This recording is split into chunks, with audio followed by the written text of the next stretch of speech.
Hey everyone, have you ever stopped to think about how your phone knows the fastest route to work? Or how your newsfeed seems to read your mind? Well, behind all that magic are these invisible blueprints. And no, I'm not talking about building plans. I'm talking about algorithms, the creative instructions that literally run our digital world. Today, we're going to pull back the curtain and really dig into the simple, super elegant logic that powers, well, pretty much everything. So, let's just jump right in. We're surrounded by these amazingly powerful machines, right? Our laptops, our phones. But here's the big secret. They're actually not that smart on their own. They can't think for themselves. So how in the world do we tell them what to do? How do we get them to calculate our taxes or even just sort our photos? What's the language they understand? Well, the answer is surprisingly simple. You give it a blueprint. That's it. And in the world of computers, we call that blueprint an algorithm. It's not some crazy complex magic trick. It's just a super precise step-by-step plan that tells the computer exactly what to do, leaving absolutely zero room for error. It's the path from problem to solved. And here's what's so cool about this. It doesn't matter if we're talking about an algorithm that guides a self-driving car or one that just adds 2 plus 2. The core structure, it's exactly the same. Every single one of these digital blueprints, no matter how simple or complex, is built on the exact same three-part foundation. It's universal. And here they are, the big three. First, you've got input. Think of this as the ingredients, right? The raw data you're giving the computer, like the numbers you punch into a calculator.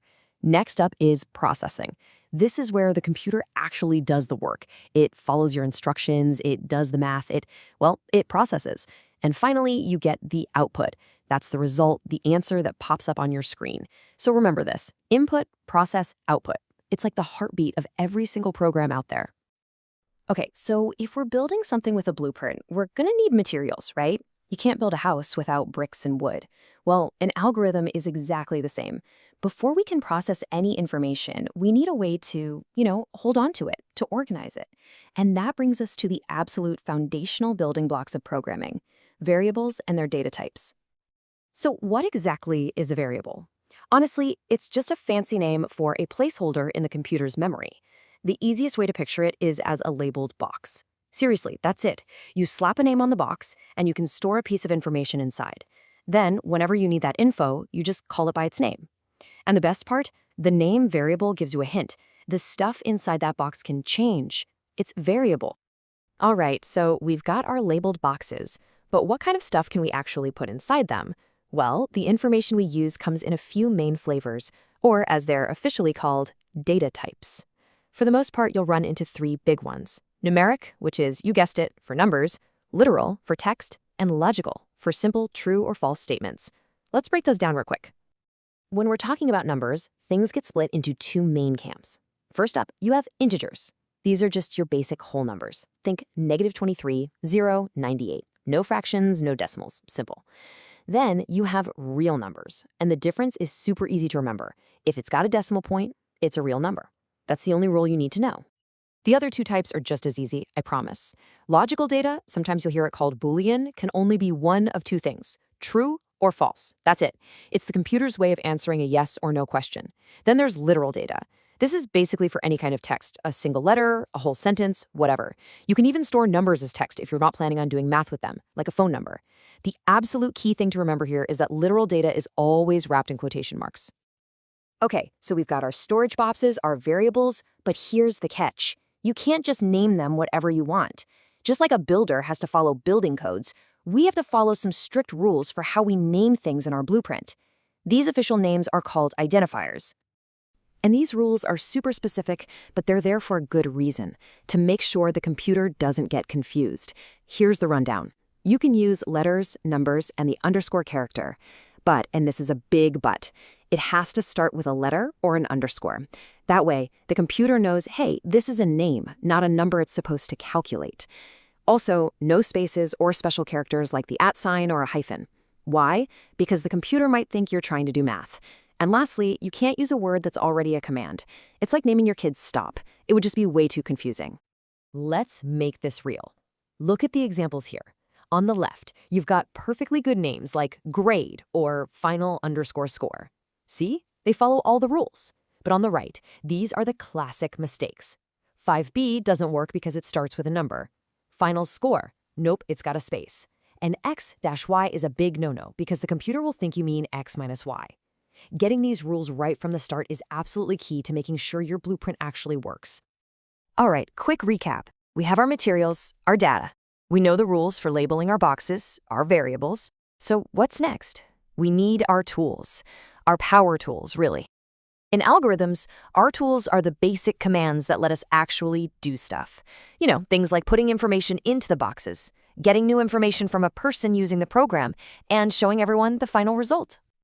First up, and this is probably the most important tool in our kit, is assignment. You see it here as that little left-pointing arrow. Its job is dead simple.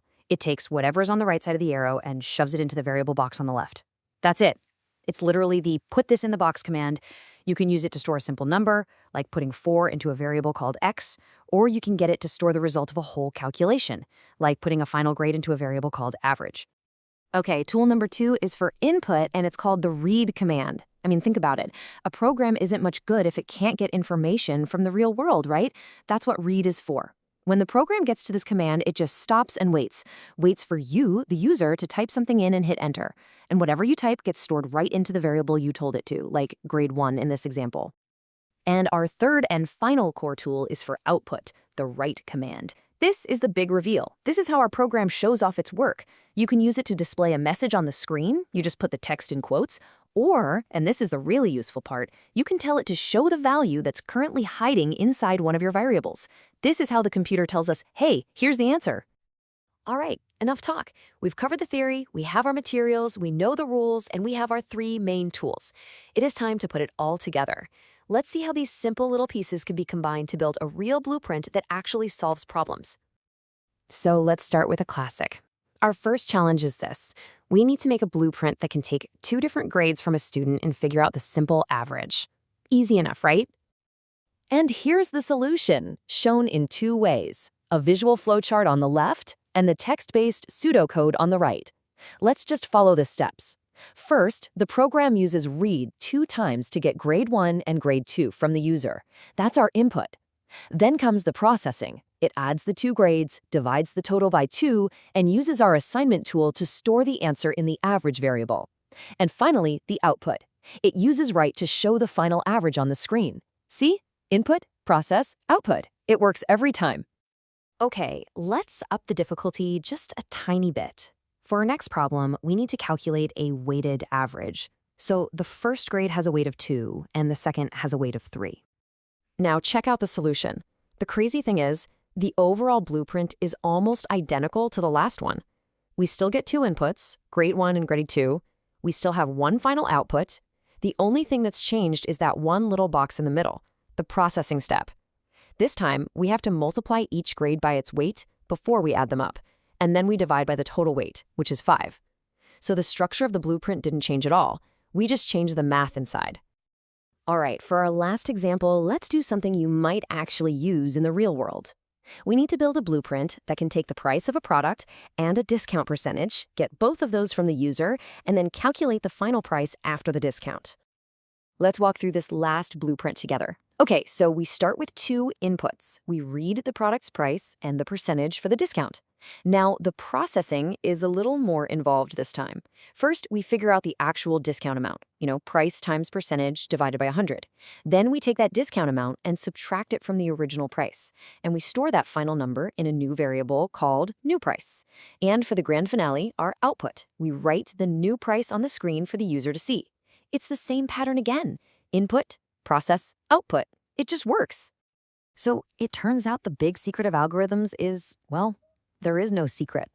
It all comes down to that simple but incredibly powerful blueprint. Input, process, output. And that core logic, it's the same whether you're averaging 2 grades or programming a rocket to go to Mars. It's all about breaking down a big problem into tiny, clear, step-by-step instructions. So I want to leave you with a thought. What's a simple daily task in your life that you could design a blueprint for? What problem could you solve by just thinking it through step by step?